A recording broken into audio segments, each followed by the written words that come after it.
제가 세가정 모임을 매주일 합니다. 매주일 하고 있는데 8과를 지금 진행을 하거든요. 8주간을 진행하면서 하나님에 대해서, 예수님에 대해서, 믿음에 대해서, 교회, 성경, 말씀, 기도 이런 주제를 가지고 가장 기본적인 내용으로 새로 오시는 분들과 함께 나누고 배웁니다. 혹시 이 중에 계신 분들도 배우기를 원하시는 분들은 누구나 오셔서 함께 하시면 됩니다. 식사하고 12시 50분부터 1시 반까지 그렇게 합니다. 그중 한 가지가 바른 믿음에 대해서 배웁니다. 바른 믿음에 대해서 배우는데 우리의 믿음의 대상 그리고 믿음의 내용에 대해서 세가정 모임에서 함께 나누면서 그 이야기를 하죠. 예수님의 그 십자가가 나의 죄, 우리의 죄를 위한 십자가다. 그리고 우리가 예수님을 믿을 때 내 죄가 용서받는다, 이런 말씀을 가르칩니다. 전하기도 하고 또 질문도 합니다. 예수님이 십자가를 믿으십니까? 이런 질문도 합니다. 예수님을 믿으십니까? 그러면 세 가족들이니까요. 또 교회 오래 다니시는 분들도 이런저런 대답을 합니다. 그리고 한 가지를 제가 더 질문합니다. 이해가 됩니까? 십자가를 믿으면, 예수님의 십자가를 믿으면 우리가 구원을 받는다는 이 말이, 이 진리가 이해가 되십니까? 그리고 또 한 가지를 더 말합니다. 여러분 한번 들어보십시오. 예수님께서 십자가에서 죽으심으로 우리의 죄를 다 용서하셨습니다. 그러면 예수님의 그 십자가는 대속의 죽음이라고 말하는데 우리가 죽어야 할 죽음을 대신 죽은 거예요. 그렇다면 우리가 과연 십자가를 져야 할 만큼 큰 죄를 지은 것일까요? 여러분 스스로에게 한번 질문해 보십시오. 나는 십자가를 져야 할 만큼 큰 죄를 지었는가? 혹시 여러분 마음의 생각만 하십시오. 십자가는 여러분 다 아시는 바와 같이 로마에 반역하는 사람들이 이제 사용되는 그 사용 도구입니다. 우리가 반역은 고사하고 여러분 나쁘다는 소리도 잘 안 듣고 사시는 분들인데 무슨 그 정도는 아니지 않는가? 그래서 우리는 혹 이렇게 말합니다. 예수님께서 나의 죄, 우리의 죄를 위해서 죽었다라고 말을 할 때, 십자가에 달리셨다라고 말할 때, 나는 특별한 죄가 없는데 원죄 때문에 내가 예수님 죽으셨다, 이렇게 생각하는 성도들을 꽤 많이 만났습니다. 세가정 모임을 할 때도 그렇고 제자 훈련을 하면서도 그렇고 나의 원죄 때문에 죽으셨다, 이렇게 생각을 하고 있고 실제로 그렇게 믿고 있었습니다. 오늘 이 사실을 조금 생각해 보려고 합니다. 예수님은 십자가로 가시기 전에 공식적인 2번의 재판을 받으십니다. 2번의 재판을 통해서 예수님은 사형을 선고를 받습니다. 2번째 재판에서 십자가형을 선고를 받고 십자가를 지게 되셨습니다. 그러니 예수님의 그 십자가형은 마지못해 어쩔 수 없이 분위기에 휩쓸려 받는 것 같지만 불법이든 합법이든 재판 과정을 지난 거예요. 그래서 로마 국가 공권력에 의해서 합법적으로 이 십자가형이 집행된 것입니다. 법적으로 예수님은 그렇게 십자가에 달려 돌아가신 것입니다. 그럼 부활하셨다라는 말은, 예수님 부활하시잖아요. 이 말은 죽음을 완전히 이기신 부활이기도 하고 로마 법 집행을 무력화시키는 그런 부활이기도 합니다. 예수님에게는 십자가가 이게 십자가로 묶어둘 수가 없었다라는 것입니다.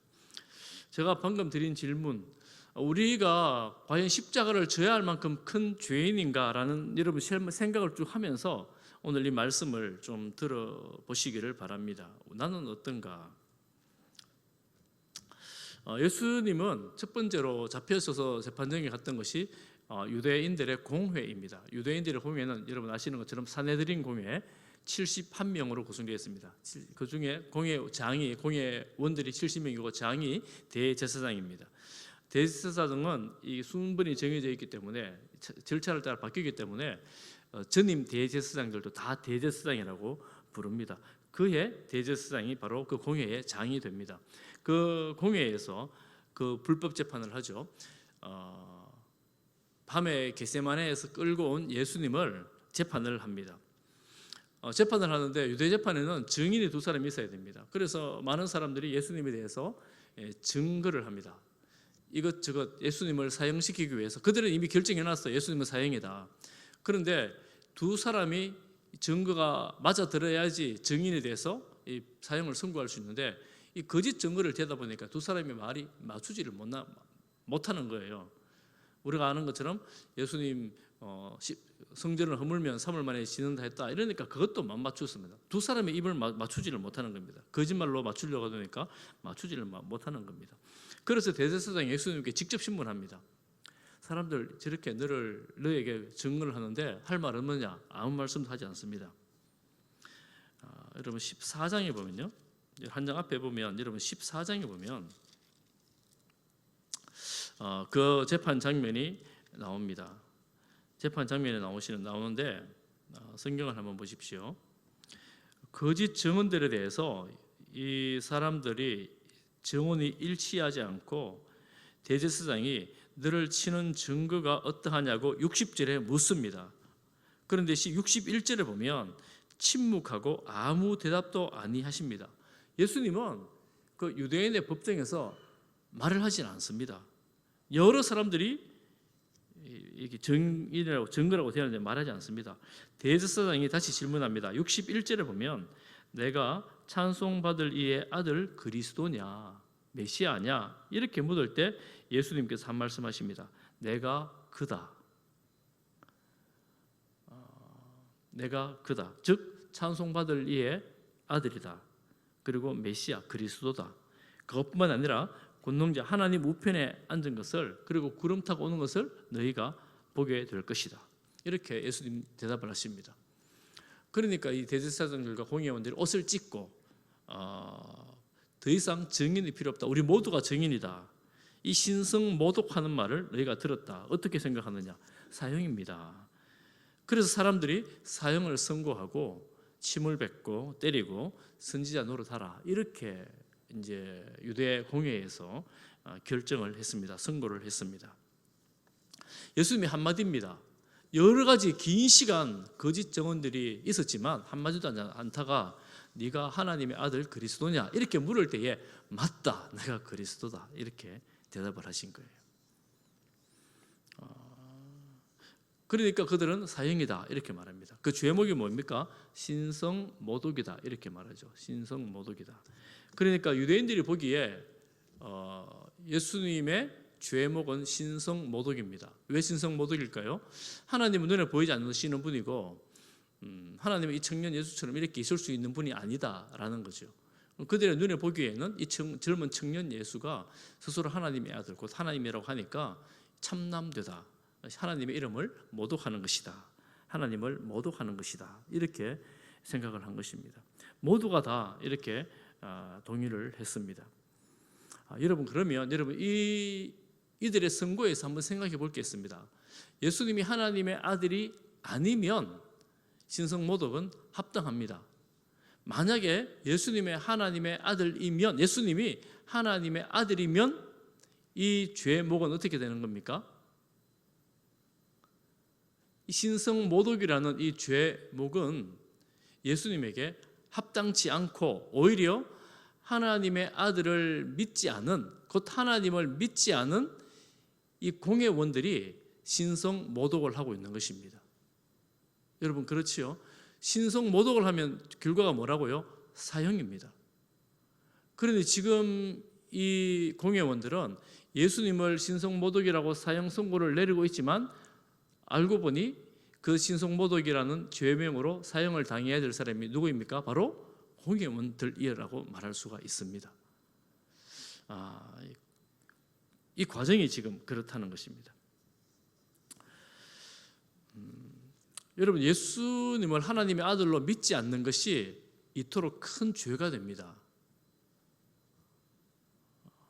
한 번 더 볼까요? 두 번째 재판은 빌라도 앞에서 이루어지는 재판입니다. 오늘 우리가 읽었던 본문인데요. 15장 1절부터 쭉 이어지는 빌라도 앞에서 나오는 재판입니다. 빌라도는 처음부터 묻습니다. 빌라도가 묻되 오늘 2절에 내가 유대인의 왕이냐? 예수님은 아주 쉽게 한 말씀하십니다. 간결하게 한 말씀하십니다. 예수께서 대답하여 이르시되 네 말이 옳도다. 빌라도는 예수님 보고 네 유대인의 왕이냐 이렇게 묻고 예수님은 맞다 이렇게 말했습니다. 그리고 수많은 사람들이 그 주변에 있는 사람들이 예수님을 또 거짓 증거를 계속해서 대면서 고발을 합니다. 예수님은 아무 말씀도 하지 않습니다. 예수님이 아무 말씀도 하지 않으니까 빌라도가 놀라는 거예요.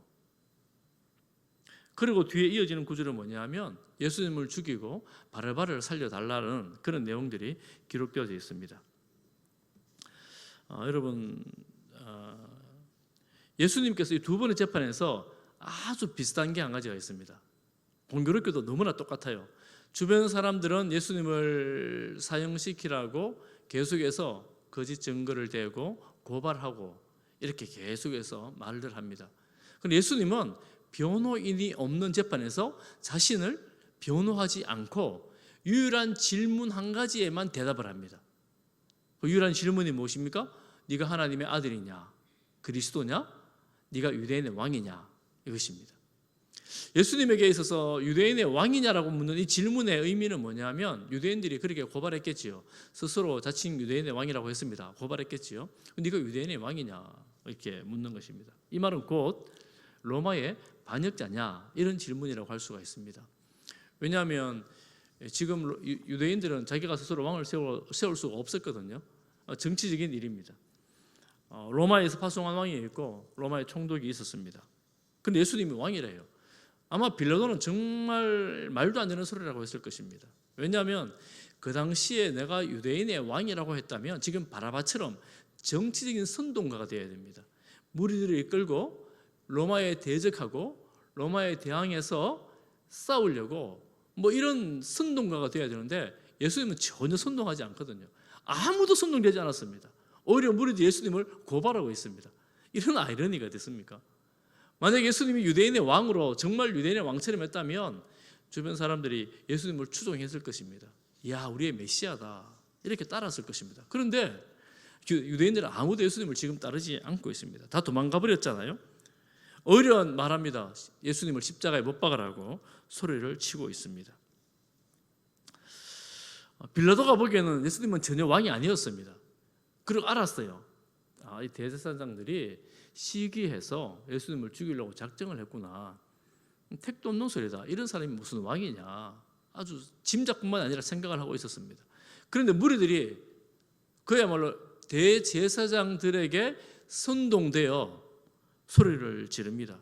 십자가에 못 박으소서, 십자가에 못 박으소서, 십자가에 못 박으소서. 그러니까 빌라도는 어쩔 수 없이 채찍질하고 십자가로 내어주게 되었습니다. 여러분, 이 재판 과정이 상세히 기록이 되어 있지 않습니까? 여러분, 이런 재판이 어떤 재판입니까?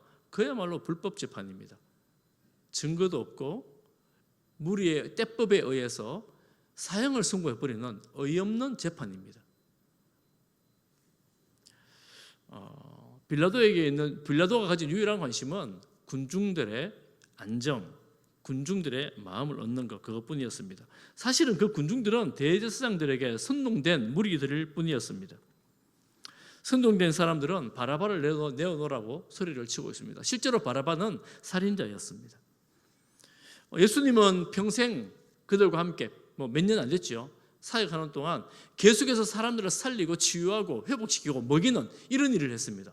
그 무리들은 그런 예수님을 보았고 그런 예수님을 때문에 혜택을 입은 사람들이었는데 지금 예수님을 십자가 못 박으라 그러고 살인자였던 바라바를 살려내라라고 소리를 치고 있는 것입니다. 여러분, 그래서 여러분 정치에는 이 선동이 정말 선동 잘하는 사람이 별로 없나 봐요. 보니까 그렇죠. 뭐가 진리인지는 별로 중요하지 않고 선동만 되면 흥분해가지고 소리치고 모여서 떼법을 주장하면 그 떼법을 이겨낼 만한 재력이 대부분의 정치인들은 별로 없습니다. 어리석은 군중, 무지한 군중이라는 말을 하기도 하죠. 그래서 예수님은 이 말도 안 되는 어이없는 재판에 의해 십자가로 넘어가게 되었습니다. 그러니까 대제사장의 그 의도, 계획된 의도, 선동에 빌라도도 넘어갔고 무리들도 넘어갔고 모든 사람들이 다 넘어가 버렸습니다. 대제사장의 그 권력은 대단한 것이었습니다. 그런데 놀랍게도 이런 말도 안 되는 비상식적인 법집행을 통해 하나님의 섭리가 이루어진 것입니다. 예수님 십자가에 지셨고 인류를 구원하는 놀라운 역사를 이루신 것입니다. 그러니 우리가 하나님의 섭리라고 말할 때, 하나님의 구원 계획이라고 말할 때, 제가 다음 주에도 이제 섭리에 대한 말씀 잠깐 볼 텐데, 이게 우리 인간의 상식과 인간의 계획을 뛰어넘는 그런 일들이 참 많이 있습니다. 때로는 말도 안 되는 일들인데 그 일에 하나님이 개입하셔서 하나님의 구원을 이루어내는 그런 역사들을 볼 수가 있습니다. 그러니 이거 내가 체계적이고 조직적이고 합리적인 어떤 계획 속에서 어떤 일들이 이루어져 가지고 납득할 만한, 수용할 만한 그런 방법을 통해서 하나님의 구원을 다 이루어 나가지만은 않는다라는 거예요. 그래서 사실 하나님의 구원이라는 것이 우리에게는 참 어렵고 때로는 난감하기도 합니다. 그래서 어떤 일이 생기는가 하면 이 잘 정리해서 설명해주고 잘 말해줘도 도저히 받아들여지지 않는 경우가 복음에는 너무 허다합니다. 하나님께서 그 심령의 마음의 문을 열어주지 않으시면 아무리 좋은 말을 설명을 해주고 잘 가르쳐줘도 그게 들리질 않아요. 제가 세가족 모임을 해보면 깜짝깜짝 놀라는 일이 바로 그런 일들입니다. 그게 뭐냐 하면 새로 오신 분들인데 가끔은 설교를 하면 새로 오신 분들이 교회 와서 설교를 들으면 낯설기 때문에 잘 들리지 않거든요. 내용을 참 이해하기 어렵습니다. 그런데 어떤 분들은 너무너무 잘 이해를 하고 너무너무 잘 알아들었다 그러고 이런 이야기를 하는 걸 들어보면 깜짝깜짝 놀랄 때가 있습니다. 아쉽게도 잘 안 들려요. 볼륨이 약해서 잘 안 들리는 게 아니라 이 말씀이 우리의 마음에까지, 아니 우리 머리에까지 잘 들어오는데 거리가 너무 멀더라는 것입니다. 그런데 하나님의 은혜 가운데에 이 말씀이, 복음이 귀에 들려지고 이해가 되어지고 용납이 되어지는 그런 일들이 있습니다.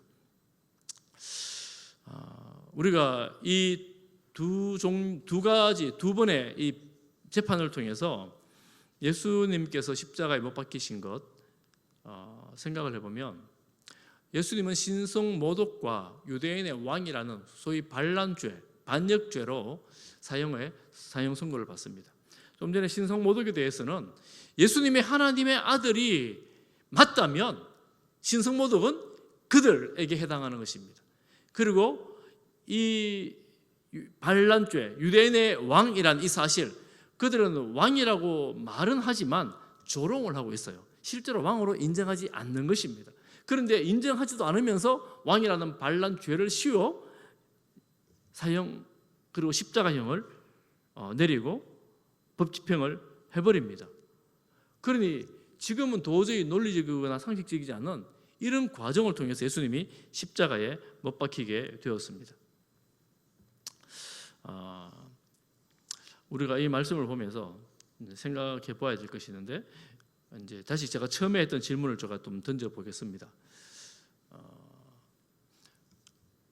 우리의 죄가 십자가를 져야 할 만큼 심각하고 끔찍한 죄입니까?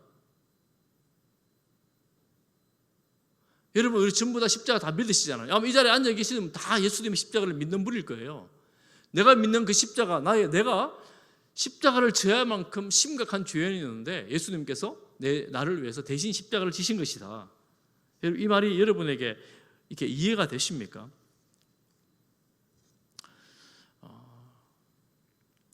결론을 먼저 말씀을 드리면 우리 모두가 다 이 끔찍한 십자가를 져야 하는 죄인입니다. 오늘 본문의 말씀대로 우리가 예수 그리스도를 하나님의 아들로 믿기 전에, 하나님을 하나님으로 믿기 전에 우리는 하나님을 부인하던 자요 예수님을 믿지 않는 자들이었습니다. 그런데 그들은 예수님을 십자가에 못 박으라고 소리쳤던 무리들, 대제사장들, 신성모독이라고 이름으로 사형을 선고했던 이들이 신성을 모독하고 있는 거예요. 창조주 하나님을 하나님으로 믿지 않는 것, 구속주 예수 그리스도를 메시아로, 그리스도로, 구원주로 믿지 않는 것 자체가 신성을 모독하는 죄입니다. 곧 그들은 사형입니다. 성경에서 예수님을 믿지 않는 모든 자들은, 하나님을 하나님으로 섬기지 않는 모든 자들은 사형입니다. 사형이에요. 이게 이제 죄의 결과입니다. 그래서 성경에서 가장 큰 죄는 무엇이냐? 성경에서는 가장 큰 죄가 하나님을 하나님으로 믿지 않는 것, 예수님을 예수 그리스도로 구원주로 믿지 않는 것이 가장 큰 죄입니다. 그러니 구원받지 못하는 죄가 유일하게 한 가지가 있어요. 무엇일까요? 예수님 믿지 않으면 구원받지 못합니다. 예수님을 믿지 않으면 하나님께로 갈 수가 없어요. 예수님 어떻게 믿어요? 하나님의 아들로, 나를 위해 십자가 죽으시고 부활하신 나의 주님으로, 구주로 믿는 것입니다. 그 믿음으로 비로소 우리가 구원에 이르게 된 것입니다. 그런데 그 믿음이 없어요. 예수 그리스도를 하나님 아들로 믿는 믿음이 없어요. 그러면 구원에 이르지 못하는 것 아니겠습니까? 그렇게 본다면 예수님을 믿지 않는, 예수님을 하나님 아들로 믿지 않는 그저 좋은 선생님, 훌륭하신 분, 기독교의 창시자, 이 정도로 믿는 사람도 구원에 이르지 못한 상태라고 말씀을 드릴 수 있습니다. 또 한 가지, 빌라도의 경우를 볼까요? 예수님을 왕이라고 말하면서도 조롱하는 거예요. 왕이라고 말하면서도 왕으로 섬기지를 않는 것입니다. 그런 사람들은 예수님을 비웃는 자들이죠. 그런 사람 역시 사형입니다. 왜 그럴까요? 예수님이 나를 위해 생명 주신 분이신데 예수님을 왕으로 주인으로 섬기지 않고 조롱하고 비웃는데 어떻게 구원이 그 가운데 임할 수가 있겠습니까? 예수님은 우리의 왕이시고 우리 인생의 주인이십니다. 그렇게 믿고 따르는 자들에게 하나님의 구원이 임하게 되어집니다. 심지어는 십자가에서 죽는 그 순간에 그 예수님을 의지할 때, 그렇게 인정하고 의지할 때 하나님의 놀라운 구원이 임하게 되어집니다. 이것이 기독교예요. 이것이 우리가 믿는 진리의 도리입니다. 평생을 예배당에 다녔고 평생을 말씀을 다한다고 생각했고 내가 평생에 이런저런 종교적인 일을 담당했다고 해도 예수님을 하나님의 아들로 왕으로 구주로 믿지 않으면 사형입니다. 여러분, 이것만큼 끔찍하지만 놀라운 소식이 없습니다. 이것만큼 대단한 세상에 복음은 없습니다. 그래서 제가 다시 마지막에 질문합니다. 누가 신성 모독을 하고 있습니까? 누가 예수님에게 사형을 선고하고 있습니까? 대부분의 많은 사람들, 그 당시에 많은 유대인들은 예수님께서 먹여주고 기적을 베풀어주고 치료해줄 때는 벌떼처럼 따라다녔어요. 옷자락에도 한번 만져보려고 따라다녔습니다. 그렇지만 마지막 십자가로 가는 길에는 아무도 따르지 않습니다. 아무도 따르지 않아요. 그들에게 있어서 예수님은 그저 병 고쳐주는 사람, 나를 더 잘 살게 해주는 사람, 그저 내게 먹을 것을 주는 분 정도였습니다. 저렇게 비참하게 죽음의 길로 가는 사람은 나의 왕이 될 수 없노라고 선언을 하는 것입니다. 그렇지만 예수님은 이 말도 안 되는 재판을 통해서 온 인류를 구원하시고 참 생명, 영원한 생명, 부활의 영광을 몸소 보여주시는 것입니다. 그래서 우리가 예수님을 따를 때 땅의 영광만 보고 따른다는 것이 참 얼마나 우리가 근시안적인, 사실 한 치 앞도 잘 보지 못하는 인생길을 걸어가는 것인가. 그러면 예수님을 믿으면 땅에 영광은 없는가? 그렇지 않습니다. 그렇지 않습니다. 신실하게 주님을 따르는 길에 주님 뭐라고 제자도에서 무엇을 말씀하십니까? 땅에서도 다 얻을 것이라고 말씀하지 않습니까? 정말 중요한 것은 내가 그 믿음의 길에 들어가는 문, 예수 그리스도, 하나님 나라의 문, 예수 그리스도, 그 문을 열고 들어가는 그 자리가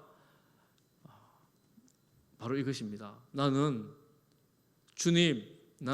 내가 죽어야 될 자리에 주님 대신 죽으셨습니다.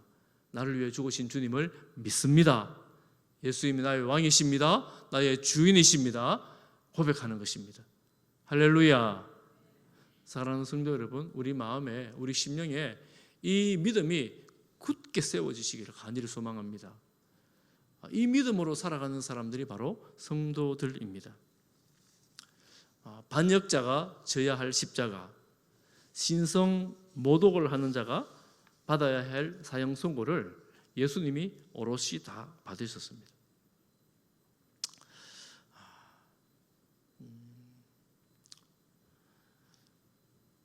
그렇다면 예수님께서 진실로 우리를 위해서 십자가 지신 분이고 또 우리를 구원하시기 위해서 부활하신 분이시다라고 우리 앞에 이렇게 직면할 때에, 이 사실 앞에 직면할 때에 우리가 어떻게 반응해야 되는가?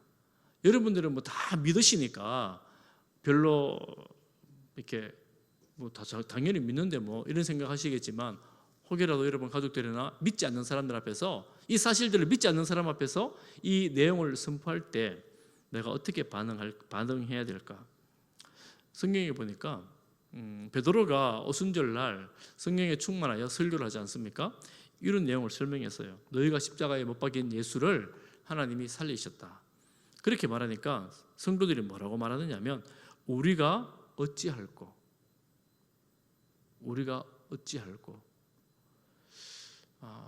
그때 베드로가 이렇게 말합니다. 사도행전 2장 38절에 베드로가 이르되 너희가 회개하여 각각 예수 그리스도 이름으로 세례를 받고 죄 사함을 받으라. 그리하면 성령의 선물을 받으리니. 죄가 깨닫겨질 때에 이거 내가 잘못한 것이구나. 이럴 때 내가 뭘 어떻게 해야 될지를 모르잖아요. 그 당시에 이제 처음으로 이제 복음이 선포되는 순간입니다. 우리가 어찌할꼬 탄식할 때에 회개하라. 예수 그리스도를 믿어야 된다. 세례를 받는다는 말은 내가 예수님으로 새롭게 된다는 의미를 갖고 있죠. 여러 가지 의미가 있지만 예수님을 구주로 주님으로 믿는다는 의미가 있습니다. 죄 사함을 받는다는 의미도 있습니다. 죄 사함을 받아야 된다. 예수님을 십자가에 못 박았던 그 죄를 사함을 받아야 된다. 이렇게 말씀을 합니다. 사랑하는 성도 여러분, 우리가 예수님을 믿는 이 믿음이 그저 한순간의 감동도 필요합니다. 또 내 지성의 동의도 필요합니다. 믿음의 결단도 필요합니다. 지적이고 감정적이고 의지적인 전인격적인 주님을 따르는 전인격적인 결단, 순종이 필요한데 가장 먼저 알고 우리의 의지를 주님 앞에 드리는 그런 성도들이 될 수 있기를 간절히 바랍니다. 가끔 우리가 기도할 때 그렇게 기도하죠. 죽을 뻔했던 우리를 살려주신 하나님 감사합니다. 이 말이 우리 육신의 생명을 보면 틀린 말은 아니지만 에베소서 2장 1절에는 그는 허물과 죄로 죽었던 너희를 살리셨도다. 우리는 모두가 다 죽었던 생명이었습니다. 다 죽었어요. 그런데 하나님이 살려주셨습니다. 죽었다라는 말은 하나님과 상관없는 인생들이었다는 말이에요. 하나님이 어떻게 하든 예수님이 어떻게 하든 나와 무슨 상관이야. 이렇게 살던 사람들이 하나님의 은혜로 그 사랑으로 예수님을 믿게 돼서 하나님을 아버지라고 부르면서 영적인 생명이 다 들어온 거예요. 여러분들이 예수 그리스도를 구주로 주님으로 믿을 때 영적인 생명이 여러분 심령 가운데 다 여러분 가운데 있습니다. 지금도 여러분 가운데 있어요. 영적인 생명이 있습니다. 여러분 느끼십니까? 영원한 생명이 있고 영적인 생명이 우리 모두에게 있습니다. 그런데 죽은 것처럼 살아가고 있다면, 영적인 생명을 모르고 살아가고 있다면 이 믿음으로 온전한 생명을, 풍성한 생명을 누리는 우리 성도님들 다 되시기를 축복합니다. 죽었던 나를 살려주신 주님, 잃었던 생명을 주신 주님, 그 주님을 믿음으로 이 믿음 안에서 풍성하고 넉넉하고 정말 주님의 사랑에 정말 그 안에서 여유 있는 그런 삶을 살아갈 수 있기를 간절히 소망합니다. 마음도 생각도 삶도 주님 안에서 이런 삶을 살아갈 수 있기를 주님의 이름으로 축복합니다.